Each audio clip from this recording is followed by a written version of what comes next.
तो देखा आपने पिछले साल की क्या तस्वीर थी, लेकिन अब लोग सतर्क हैं। चलिए, कोरोना की बात हो रही है तो आपको बताएं कि रविवार को झारखंड में 788 कोरोना पॉजिटिव मिले और ये सिलसिला लगातार चल रहा है। हमारे साथ सहयोगी जुड़ रहे हैं, देवघर से मनीष जुड़ रहे हैं, रांची से अंजनी जुड़ रहे हैं। तमाम हालात पर हम समीक्षा करेंगे। हमारे साथ मनीष जुड़ चुके हैं। सबसे पहले देवघर का रुख कर लेते हैं। मनीष, देखिए किस तरह से ये कहर लगातार बढ़ता जा रहा है और यहाँ पर अगर चूक हुई है तो सिर्फ इसकी कि हमने सतर्कता कम कर दी, हम थोड़े लापरवाह हो गए और इस लापरवाही का नतीजा अब ये आंकड़े बता रहे हैं। एक बार फिर हम वहीं आके खड़े हो गए जहां एक साल पहले खड़े थे। हम और आप यहीं खड़े होकर हम लोग बात भी करते थे। हमारे साथ जो डॉक्टर हैं वो भी पिछले साल हमारे साथ थे। सबसे पहले आरती, हम इस चीज़ को समझ लेंगे कि अब जो लगातार जो बढ़ रहे हैं इसे लेकर के देवघर जिला प्रशासन जो डेडिकेटेड जो सरकारी गवर्नमेंट जो आइसोलेशन सेंटर है, जो कोविड सेंटर है, वहाँ पे क्या क्या व्यवस्थाएं हैं। सर, मेरे साथ डॉक्टर राजीव हैं, यहाँ के इंचार्ज, यहाँ के मजिस्ट्रेट भी कह जाएंगे। पिछले एक साल से फिर एक बार हम लोग वहीं आके खड़े होंगे एक तरह से। तो आप हमें बताइए कि ये जो सेंटर में हम जहाँ खड़े हैं उसमें कितनी क्या क्या कैपेसिटी है। यहाँ हमारी 32 बेड है और हमारे यहाँ वेंटिलेटर तो नहीं है, ठीक है ना, लेकिन बाकी सारी व्यवस्था है हमारे यहाँ। और पेशेंट अगर एसिम्टोमेटिक या सिम्टोमेटिक कोई भी पेशेंट अगर आते हैं तो उन लोग को, सारे पेशेंट को हम लोग ट्रीटमेंट देते हैं। उसमें कुछ अगर क्रिटिकल पेशेंट हो जाते हैं उसको हम लोग फिर यहाँ से धनबाद मेडिकल कॉलेज जो है वहाँ रेफ़र करते हैं। अप्रोक्स मोटा मोटी जो हमारे यहाँ होना चाहिए वो सारी व्यवस्था तो है, ठीक है। तो अभी एक पेशेंट एमपी के पेरेंट्स भी हैं। जी, उनके फादर है और कल रात में हमारे यहाँ एडमिट हुए हैं। रात में, इवनिंग में, शाम में भी एडमिट हुए हैं, ठीक है ना। तो अभी ठीक ठाक है। रैट से उनका पॉजिटिव आया था, तो वो एडमिट हुए हैं। उनकी मदर भी है, लेकिन अभी उनका जांच हम लोग नहीं की, अभी जांच होगी उनकी, ठीक है ना। तो सिम्टम कुछ थी, इसलिए अगर हम व्यवस्थाएं की बात करते हैं, ये डेडिकेटेड कोविड अस्पताल है 19 गवर्नमेंट का। इसके अलावा सदर अस्पताल में क्या, वहाँ भी क्या व्यवस्था है? सदर अस्पताल का ही ब्रांच ये है। कोविड हॉस्पिटल को यहाँ पे अलग किया गया है। सदर अस्पताल में जनरल पेशेंट की ट्रीटमेंट होती है और यहाँ पे सिर्फ कोविड का ट्रीटमेंट होता है और कोविड के लिए ही अलग से व्यवस्था किया गया है। तो जिस तरीके से आप, चूंकि लगातार आप जुड़े रहे हैं इससे, इंचार्ज भी आप हैं, तो अब किस तरह के मामले आ रहे हैं, किस तरह का ट्रेंड आ रहा है? केस तो बढ़ रही है पहले से। लास्ट ईयर जो केस थी उसके अपेक्षा में देखा जाए तो इस पर बहुत केस बढ़ रही है, ठीक है। लोग में अभी भी सावधानी नहीं, अगर आप दाएं बाएं देखेंगे तो सब बिना मास्क के ही नजर आएंगे आपको। मास्क लोगों में नहीं है, जागरूकता अभी भी कमी है। लोगों में अगर जागरूकता नहीं रहेगी तो और केस स्प्रेड करता चला जाएगा। और पहले भी एसिम्टोमेटिक केस आते थे, सिम्टम भी रहती थी, लेकिन अभी भी उस टाइप के केस है, लेकिन पहले से स्ट्रॉन्ग वायरस अभी है। स्ट्रॉन्ग वायरस है, बचना चाहिए लोगों को इससे।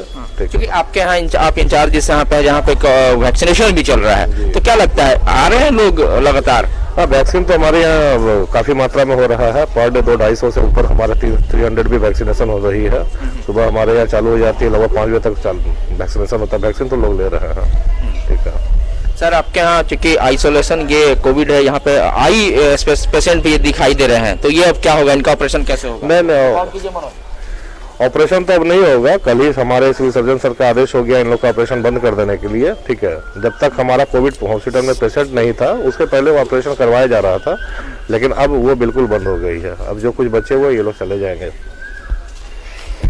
बिल्कुल आरती, ये हमारे मजिस्ट्रेट हैं, इंचार्ज है, यहाँ पे डॉक्टर हैं और पिछले एक साल से हम लोग लगातार इनके साथ भी लाइव किए हैं। तो हम यही कह रहे थे कि एक बार फिर हम वहीं आके खड़े होंगे जहां से शुरुआत किए थे हम लोग पिछले बार मार्च अप्रैल की, यही अप्रैल है मुझे याद है कि हम लोग। लेकिन देखिए, स्थिति इसलिए हो रहा है कि कल भी नए मामले आए हैं। गोड्डा सांसद के पेरेंट्स इसी कोविड सेंटर में हॉस्पिटलाइज है, उनको रखा गया, आइसोलेट किया गया है। और दूसरी अलावा एंग्लो इंडियन 2 टीचर मधुपुर में नए मामले आए हैं, वो बाहर से नामकुम से आए हैं, उनका टेस्ट हुआ है पॉजिटिव और वो भी, उनको भी आइसोलेट किया गया होम। लेकिन अगर हम बात करें सरकारी तैयारी की बात करें तो चूंकि ये अंदाजा नहीं था कि अचानक से इस तरह से विस्फोट हो जाएगा और एक बार तस्वीर पूरी बदल जाएगी, और शायद यही वजह था कि सरकारी महकमा था वो काफी रिलैक्स हो गया था। चूंकि कस्तूरबा गांधी जैसे जो संस्थान है, बिल्डिंग से, उसमें भी कोविड सेंटर खोले गए थे। तो अब वो जो तमाम जो कोविड सेंटर्स हैं वो फिलहाल बंद है, ऑपरेशनल नहीं। हम कहेंगे बंद नहीं कहेंगे, ऑपरेशनल। इस तरह से अचानक से कोरोना विस्फोट होगा और अचानक से इतने मामले सामने आएंगे। मनीष, हम लौटेंगे आपके पास। हमारे साथ रांची से अंजनी भी जुड़े हुए हैं, उनका रुख कर लेते हैं। अंजनी, देखिए किस तरह से रांची का आंकड़ा तो काफी डराने वाला है। लोग ये कह रहे हैं अकड़ कर कि कोरोना उन्हें नहीं हो सकता, लेकिन अकड़ने से ज्यादा जरूरी है डरने की इन आंकड़ों को देखकर कि कैसे देखिए आंकड़ा लगातार बढ़ता जा रहा है और अब तो ये 7 गुनी रफ्तार से बढ़ रहा है। 400 से ज्यादा मामले एक दिन में सामने आ रहे हैं। ऐसे में अब प्रशासन ही नहीं, प्रशासन तो जो अपील कर रहा है वो तो है ही, आपको हमें पहले से ज्यादा सतर्क होने की जरूरत होगी, क्योंकि ये कहा जा रहा है जो सेकंड वेव है कोरोना का वो बहुत पावरफुल है। पहले वाले जो फेज देखा लोगों ने, उसमें सोचिए अगर इतनी ज्यादा लोगों ने महामारी का कहर झेला, सेकंड वेव झेलने के लिए लोगों को तैयार रहना पड़ेगा। जरूरी है कि लापरवाही ना बरते। देखिए, जो आंकड़े आ रहे हैं, आंकड़े यही बता रहे हैं कि अब पूरी तरह से सावधानी बरतने की ज़रूरत है। थोड़ी भी लापरवाही से बड़ी चूक हो सकती है। तो हमें लगता है कि तमाम लोग अखबार और न्यूज़ 11 को लगातार मॉनिटर करते हैं, क्योंकि हम लोग हर बार अपडेट देते रहे हैं और दर्शक भी देख रहे हैं। तो तमाम दर्शकों से भी यही अपील न्यूज़ 11 कर रहा है कि आप सावधानी बरतें, मास्क पहने, सामाजिक दूरी का पालन करें। मास्क पहनना बड़ा अनिवार्य है अभी के समय में, नहीं तो बहुत मुश्किल घड़ी हम लोग देखने को तैयार रहें। और जिस तरह से लगातार आंकड़े बढ़ रहे हैं, प्रशासन के लिए भी एक बड़ी चुनौती हो गई है आरती। लगातार जिला प्रशासन की टीम जो है तमाम जगहों की मॉनिटरिंग कर रही है। कंटेनमेंट जोन बनाए जा रहे हैं, माइक्रो कंटेनमेंट जोन बनाए जा रहे हैं। तो आप समझ जाइए कि तस्वीर क्या है। यदि पिछले साल हम अप्रैल की बात करेंगे और इस साल अप्रैल की बात करेंगे तो स्थिति भयावह है।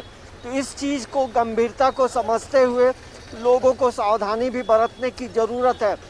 दरअसल तमाम चीज़ें खुल गई हैं और वैसे में भीड़ भाड़ भी ज़रूर हो रहा है।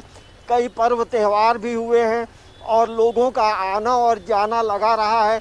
लेकिन सबसे बड़ी चूक की हम यदि बात करते हैं आरती, तो एयरपोर्ट के रास्ते से जो लोग आ रहे हैं, जो निर्णय कल जो लिया गया है कि 3 घंटे पहले पैसेंजर्स को आना होगा, ये निर्णय और पहले लेना चाहिए था। क्योंकि दूसरे राज्यों से लोग जो हवाई जहाज़ के रास्ते से झारखंड पहुँचे, रांची पहुँचे हैं, तो संक्रमण बढ़ने का एक बड़ा माध्यम माना जा रहा है, जिसके वजह से रांची में रैपिडली जो है संक्रमण बढ़ रहा है। और रांची का हर इलाका जो है, कोना कोना आप देखेंगे तो हर जगह अब कोरोना पॉजिटिव मरीजों की संख्या लगातार बढ़ती जा रही है और कोई भी जगह अब बाकी नहीं रहा है। तो इन चीज़ों को लेकर यदि हम बात करेंगे तो अब स्कूली शिक्षा को लेकर के भी एक बड़ा सवाल हो रहा है।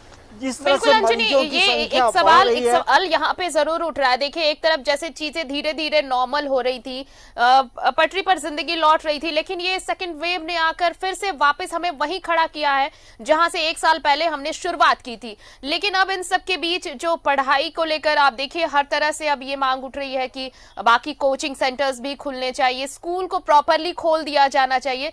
लेकिन अब ये हालात बहुत कुछ तस्वीर बयां कर रहे हैं कि अब अगर ऐसे में और स्कूल खोले गए या फिर कुछ और शिक्षण संस्थान, तो फिर बहुत बड़ा खामियाजा भुगतना पड़ सकता है। देखिए, यही वजह है कि रांची के कई स्कूल जो ऑफलाइन क्लास की शुरुआत करने जा रहे थे, कई लोगों ने अब ऑनलाइन क्लासेस लेने की बात कही है और मैसेज भेज रहे हैं बच्चों के अभिभावकों को।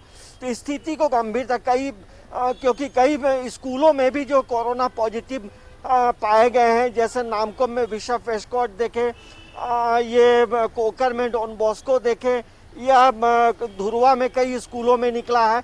तो हमें लगता है कि यदि जिनके बोर्ड और मैट्रिक की परीक्षाएं हैं, उन्हें अलग अलग लॉट में बुलाया जाए और हमें लगता है कि बाकी जो बच्चे आ रहे थे स्कूल, कहीं ना कहीं धीरे धीरे महामारी के चपेट में नहीं आ जाए।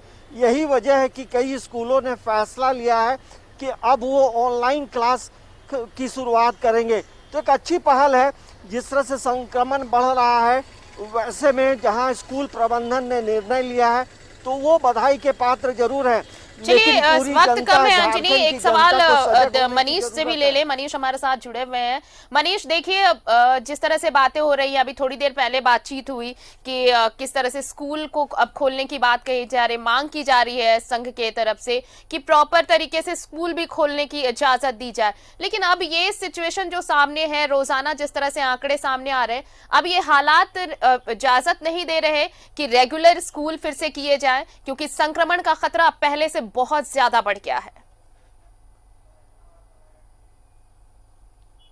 बहुत आगे से ज्यादा बढ़ गया पहले से। लेकिन दो बातें हैं, यहाँ पे लोग भी रिलैक्स हो गए हैं, वो मास्क नहीं पहनते। हालांकि देवघर जिला प्रशासन या सरकार भी कह सकते हैं कि लगातार इसे लेकर के मुहिम छेड़ी थी। 3 दिन पहले खुद डीसी चौराहे पे खड़े हो गए थे और दंडाधिकारी और पुलिस बल के बदौलत वो हर चौक चौराहे पर उन्होंने टीम तैयार की थी और सभी लोग वो चेक कर रहे थे। लेकिन ये तभी चेक होता है जब चेक, चूंकि उनकी मजबूरी है, एक समय तक वो दे पाते हैं समय। 3-4 बजे के बाद वहां से टीम जब हट जाती थी तो लोग वहां से जो गुजरते थे वो रिलैक्स दिखाई देते थे। यानी कहने का मतलब ये है कि हम काफी रिलैक्स हो गए थे।